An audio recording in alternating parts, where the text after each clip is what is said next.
हे welcome back. मैं Vivek Bindra, international motivational speaker, leadership consultant. आज वापस आया हूं आपसे कुछ बात करने के लिए। आपके सैकड़ों हजारों कमेंट्स मैंने पढ़े। ये 5 स्टेप्स ऑफ इनोवेशन के नीचे आप लोगों ने कई घबराहट भरे कमेंट्स लिखे थे। क्या मेरी जॉब चली जाएगी, नौकरी चली जाएगी, टेक्नोलॉजी बदल रही है, जमाना बदल रहा है। हाँ, ठीक बात है, बहुत तेज जमाना बदल रहा है और ठीक बात है, आपकी या मेरी किसी की भी नौकरी जा सकती है। आज उसके कुछ फैक्टर्स हैं, किसकी नौकरी बचेगी, किसकी जाएगी, इसमें घबराने की जरूरत है भी और नहीं भी है उनके लिए जो सरकारी नौकरी की मेंटालिटी के लोग हैं वो तो गए, वो ज्यादा दिन तक चलेंगे नहीं। आर्टिफिशियल इंटेलिजेंस आ गया है, रोबोट्स आ गए हैं, जो अमेरिका के अंदर तरह तरह की रिसर्च जो कि ऑक्सफोर्ड ने भी करी और इनफैक्ट ओबामा के सेक्रेटेरिएट ऑफिस ने भी दे दिया एक रिसर्च के 2030 तक 50% जॉब्स अमेरिका के अंदर रोबोट्स और आर्टिफिशियल इंटेलिजेंस खा जाएंगे। जॉब्स खत्म होने वाली हैं। जितने भी रिपीटेटिव नेचर की जॉब्स हैं वो सब चली जाएंगी। जिस जॉब के अंदर क्रिटिकल थिंकिंग नहीं है, क्रिटिकल एनालिसिस नहीं है, जिस जॉब के अंदर रिसर्च बेस या सुपर स्पेशलिटी नहीं है, वो तो जॉब चली जाएगी तुरंत, इमीडिएटली। जो लोग कंटिन्यूअसली इवॉल्व कर रहे हैं, जो कंटिन्यूअसली आगे निकल रहे हैं, एवोल्यूशन से रेवोल्यूशन पे जा रहे हैं, उनके लिए घबराने की कोई बात नहीं है। कई मेजर्स हैं। देखिए, मैं कुछ जॉब्स बताने वाला हूं जो एकदम खत्म हो जाएंगी। देखिए, 2 तरह की एक्टिविटीज होंगी, लेस ऑटोमेटेबल एक्टिविटीज और मोर ऑटोमेटेबल एक्टिविटीज। ये लेस ऑटोमेटेबल एक्टिविटीज वो हैं जिनको ऑटोमेटिक ढंग से नहीं किया जा सकता, और मोर ऑटोमेटेबल एक्टिविटीज ये वो हैं जिन्हें ऑटोमेशन के द्वारा कोई रोबोट या आर्टिफिशियल इंटेलिजेंस अपने आप कर जाएगी। जिस काम में रिपीटिशन है, जिस काम को करने में 5 सेकंड से कम लगता है, जैसे कि रिसेप्शनिस्ट हो सकती है, या जैसे कि एक फैक्ट्री लेबरर हो सकता है, या जैसे कि एक ड्राइवर, ये सब जो काम है, जो सेम प्रोसेस ऑफ वर्क जो लोग कर रहे हैं, यानी कि ऑटोमेशन उस जॉब में डाला जाएगा जो रिपीटेटिव नेचर की जॉब है। ये उस जॉब में डाला जाएगा जो कि एक रिपीटेबल काम है, जिसमें प्रेडिक्टेबिलिटी बहुत ज्यादा है। तो आर्टिफिशियल इंटेलिजेंस के साथ कोडिंग करके, रोबोट्स लेकर के उसका ऑटोमेशन करना इतना आसान हो जाएगा। यही वो एरिया है जहां पे बहुत सारी जॉब्स चली जाएंगी। आपको लगा ये चिंता की बात है, हो सकता है चिंता की बात हो सकता है ना भी हो, लेकिन उनके लिए है जितने लोग सरकारी मेंटालिटी के लोग हैं, फिनिश्ड, इनका जब लंबा नहीं चलेगा। आज जो पढ़ाई हो रही है स्कूल कॉलेज के अंदर, 10 से 15 साल के बाद वो पढ़ाई ज्यादा काम नहीं आएगी। ह्यूमंस और कंप्यूटर्स के डायनामिक्स को जोड़ने वाले लोग ज्यादा सफल हो पाएंगे। हो सकता है ज्यादा सफलता मिले स्टेम में।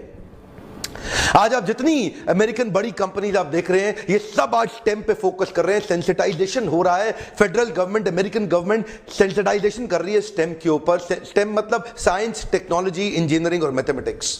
मुद्दे की बात है, आर्टिफिशियल इंटेलिजेंस और ऑटोमेशन या रोबोट्स कहां पे ज्यादा काम आएंगे। कुछ लोग होंगे, कुछ तरह के काम मैसेज करते हैं, कुछ क्लासेस करते हैं। मैसेज वो काम करते हैं जो सब लोग कर सकते हैं, जो काम हर कोई कर सकता है वो काम रोबोट भी कर लेगा। और कुछ काम होते हैं क्लासेस के, जो होता है सुपर स्पेशलाइजेशन, जिसमें इंटेलेक्चुअल एबिलिटीज का इस्तेमाल होता है, क्रिटिकल थिंकिंग का इस्तेमाल होता है, एनालिसिस एंड एनालिटिकल एबिलिटीज का इस्तेमाल होता है, रिसर्च वर्क का भी इस्तेमाल हो सकता है, कंटिन्यूअस अपग्रेडेशन होती है। ये वो जॉब्स हैं जो खाली क्लासेस करेंगे।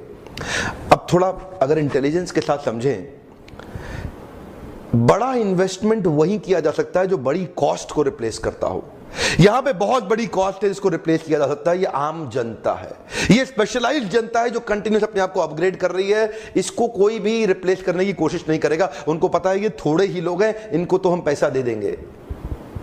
जैसे कि ड्राइवरलेस गाड़ियां आ रही हैं। अब इस समय कुछ सैकड़ों बिलियन डॉलर का जो मार्केट है आज ड्राइवर्स का, वो खत्म हो जाएगा। अभी 20 साल लगेंगे इंडिया तक पहुंचने में। अमेरिका में चालू हो गए, हम लोग एक्चुअली 10-15 साल पीछे चल रहे हैं। ऑफ कोर्स मोदी सरकार यहां पे skill building, skill India, skill building पे काम कर रही है, मैं बधाई देता हूं उनको। लेकिन अभी स्किल के साथ साथ ऑटोमेशन पे काम करना बड़ा जरूरी, क्योंकि यहां पे कोई सोच नहीं रहा है उसके बारे में। मासेस में स्केलेबिलिटी और फाइनेंशियल वायबिलिटी आती है, इसको बड़ा किया जा सकता है तो इस पे इन्वेस्ट किया जाएगा। वहां पे आपकी जॉब हमेशा सेफ रहेगी। अगर आपका काम एक ऑटोमोबाइल मैकेनिक का है और वहां पे असेंबली लाइन के अंदर कंटिन्यूस, तो वो काम रोबोट्स कर सकते हैं। कंस्ट्रक्शन वर्कर का है, ईंटें लगाने का है, वो काम रोबोट्स कर सकते हैं। अगर आपका काम कोरियर या डिलीवरी बॉय का है, वो आगे चल के इलेक्ट्रिक ड्रोन्स करेंगे। अमेज़न ऑलरेडी कर चुका है एक अमेज़न पहली अपनी कुरियर डिलीवरी ड्रोन के साथ कर चुका है। आने वाले समय में ये जो सिंपल कुरियर बॉयज हैं, जो लोग चाहते हैं कि कुछ साधारण सी सिंपल नौकरी मिल जाए, मजे मारूं, लंबे समय तक नहीं चलेगा। कंटिन्यूअस अपग्रेडेशन वाले लोग हमेशा सेफ रहेंगे। प्रेडिक्टेबल फिजिकल वर्क का तो पता है कि 80% जाएगा ही जाएगा। डेटा प्रोसेसिंग भी 70% आपके हाथ से निकल जाएगा। डेटा कलेक्शन वाले भी 64% चले जाएंगे। लेकिन जो अनप्रेडिक्टेबल फिजिकल वर्क है या जो स्टेक होल्डर इंटरेक्शन या अप्लाइंग एक्सपर्टीज या लोगों को मैनेज या पीपल स्किल के काम है, ये सेफ रहेंगे। ध्यान रहे, नीचे देखिए, मैं दोबारा बता रहा हूं, ये लेस ऑटोमेटेबल एक्टिविटीज हैं, ये मोर ऑटोमेटेबल एक्टिविटीज हैं।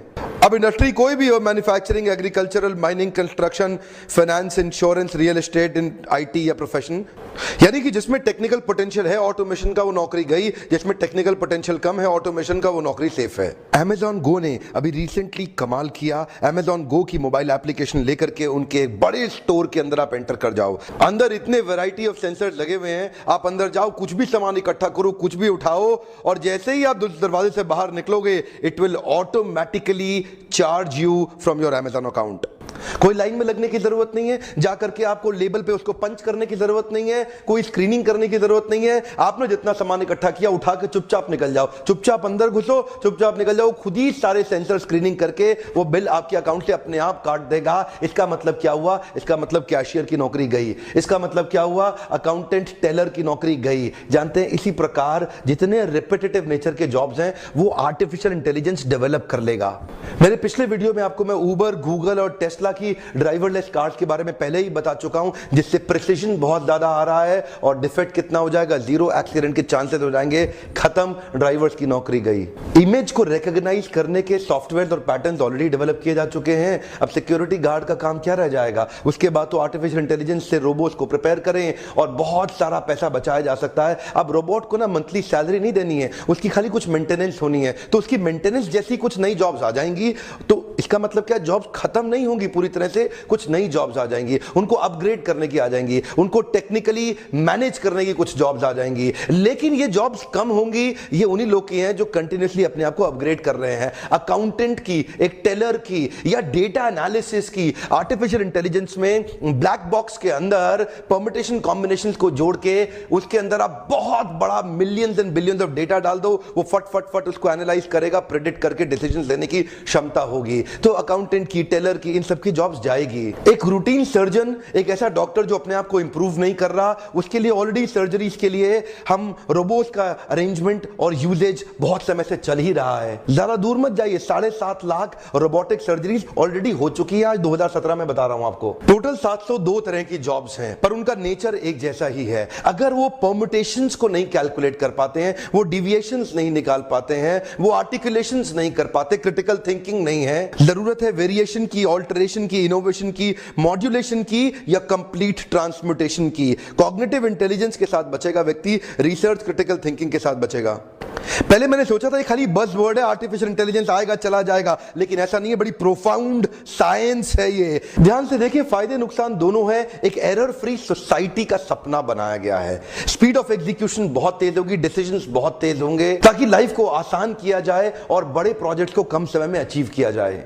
स्केलेबिलिटी इतनी ज्यादा हो जाएगी कि अगर एक प्रोजेक्ट को एस्टैब्लिश करने में आज 3 साल लग रहे हैं, तो हो सकता है आगे 30 दिन के अंदर हो जाए। जो आप में से कई लोग गाड़ी खरीदने के शौकीन हो ना, बहुत ज्यादा, जरा मेरी बात को ध्यान से सुनिएगा। आपकी गाड़ी लगभग 90 से 95% समय आइडल रहती है, उसका इस्तेमाल नहीं होता। 5% समय ही आप एक गाड़ी का इस्तेमाल कर पाते हैं। मॉर्निंग में 1 घंटा ऑफिस पहुंचने में, शाम को 1 घंटा घर पे पहुंचने में, यानी कि 24 में से केवल 2 घंटा आपने गाड़ी का इस्तेमाल किया, बाकी 22 घंटा गाड़ी खाली खड़ी रहती है और रोज डेप्रिशिएट होती है। ये एक ऐसी इन्वेस्टमेंट है जिसका ईगो सैटिस्फैक्शन तो हो सकता है, लेकिन पैसे का इससे कोई बेनिफिट नहीं डराइव हो रहा है। आज घर खरीदो, अप्रिशिएट हो सकता है, ज्वेलरी गोल्ड खरीद लो, अप्रिशिएट हो सकता है, वो अप्रिशिएटिंग एसेट है। गाड़ी तो केवल डेप्रिशिएटिंग एसेट है। अच्छा, आप में से जो लोग इंडियंस हैं, आप जानते हैं ओला के अंदर 40% कॉस्ट खाली ड्राइवर की है। इमेजिन करिए कि कल को ड्राइवरलेस गाड़ियां हो गई, वही गाड़ी आपको 40 to 50% और लेस प्राइस पे मिलेगी।